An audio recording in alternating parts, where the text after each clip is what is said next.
Hello, আসসালামু আলাইকুম। আজকে আপনাদের দেখাবো কিভাবে ডিম পিঠা বানাতে হয় ইজি ওয়েতে। এখানে আমি কিছু পেঁয়াজ এবং মরিচ কুচি করে নিয়েছি। তাতে আমি দিয়ে দিব সামান্য লবণ।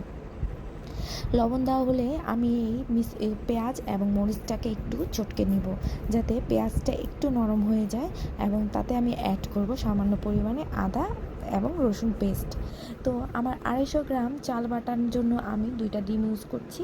আপনারা আপনাদের পরিমাণ মতো ইউজ করে নেবেন। তো 2টা ডিম ইউজ করার পর এগুলোকে আমি ভালো করে চটকে মিশিয়ে নেব, যাতে চালের সাথে খুব সুন্দর করে স্মুথভাবে মিশ্রণটা মিশে যায়।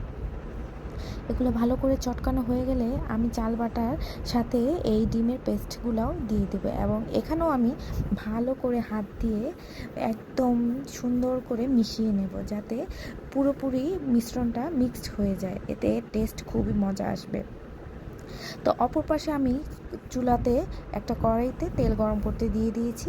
তেলটা যখন ভালোভাবে গরম হয়ে উঠবে, তখন আমি আমার এই পিঠার মিশ্রণটা দিয়ে দিব, এবং তেলের মধ্যে পিঠাটা যখন ওপর সাইডে ভেসে আসবে, তখনই বুঝে নিতে হবে যে মুচমুচেভাবে পিঠাটা ভাজা হয়ে গেছে। তো আমি এপিঠ ওপিঠ উল্টে একদম মুচমুচে করে ভেজে পরিবেশন করব।